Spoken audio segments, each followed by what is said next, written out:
Продолжаем, ребята. Ito yung sinasabi ko kanina, yung raskas, okay? Raskas o sibier. So, parang ikukwento mo yung sarili mo, ito yung inyong final exam, rebiyata, okay? Pinag-isa na natin kung ano yung midterm at final due to the, what I can say, yung leniency nga ng approach ng how to assess, how to measure kung talagang may na-retain ba ng mga information, okay? So, raskas o sibier, ito yung pinaka parang pattern niya. Skажите, кто вы.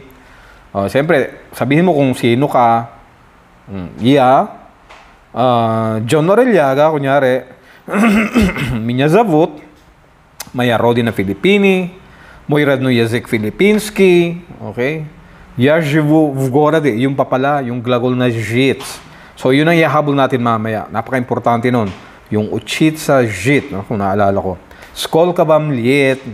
Ilang taong ka na? Когда вы родились? Где вы родились?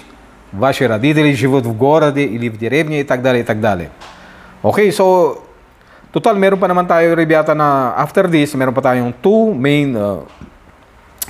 session remaining. So, we will pay attention to those important glagoli, katori, we can utilize, you can utilize in your raskas. Okay, nagano na tayo eh. Tagruski nga eh, tagruski, di ba?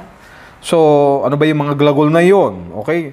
If you have a concern, try to reach me. Siguro, okay, kagaya nito.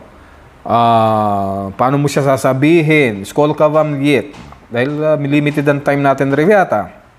Hindi kagaya nung face-to-face, talagang yung raditsa, okay? Yung glagol na yon. Живете. Ito, pinapakita ko. Вместе с родителями. С кем? Где вы живете? Para yung grammar structure, guys, ng paruski, makukuha ninyo kaagad. I mean, kahit minimum lang. Hindi naman tayo try to achieve yung imposible.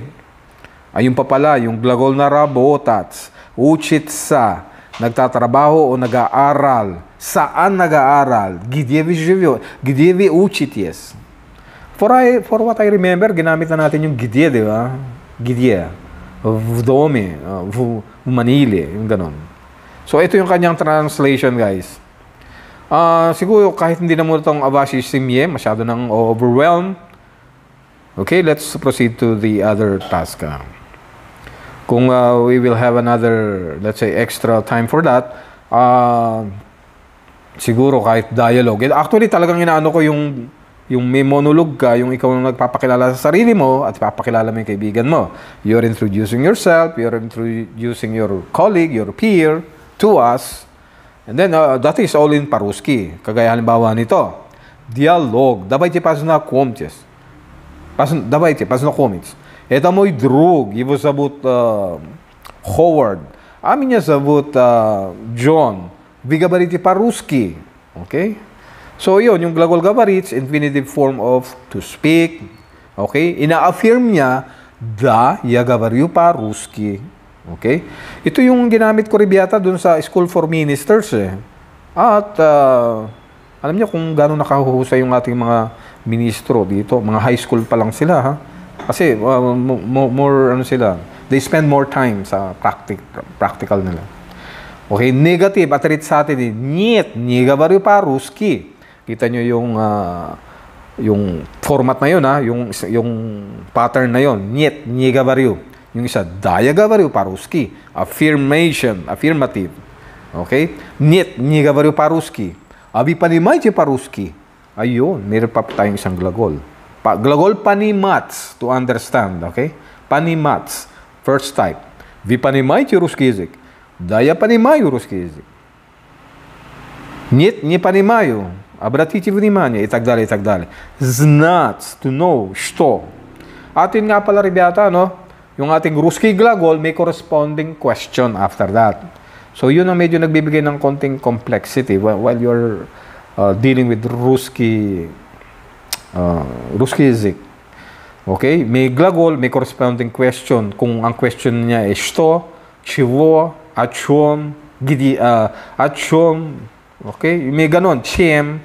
Kasi nga, naka-case tayo. At malalaman mo, yung particular na glagol o verb, kung saan siyang case pumapasok. At yung case ng Ruskies, you are aware that those are 6 cases. Wala tayo nun sa wikang Filipino. Okay? Even in English. Ang merong cases, yung kagaya ng Espanyol, okay?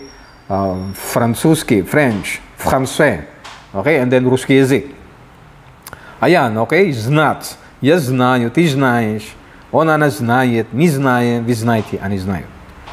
And itagdali. Masyado nang overwhelmed, Rebiata. So, yun ang ina-anticipate ko, Rebiata, na get prepared for this kind of raskas o CBA. Okay? I highly suggest, guys, na pwede kayong mag-Google Translate, okay? And then, pakinggan nyo rin doon. Mayroong microphone icon doon, di ba? Para you get used to that while you are learning at your own pace. Okay? Kasi, siyempre, I don't see you and you work at your own convenience. But I suggest you maximize your phonetics. Okay? Yung ating vowel reduction rules, yung ating Russian phonetic system. Okay? Yung ating voice and voiceless consonant na kapag natatapat sa dulo, nag-iiba ang tunog kung wala na siyang karugtong na vowel o kung consonant man o soft sign. Okay, guys? So, I'm expecting, Rebiata, raskas o CBA. Ibig sabihin ng raskas o CBA, in Filipino, ang kwento ko tungkol sa akin. Or telling something about oneself. Okay? A story about oneself, something like that. Or about what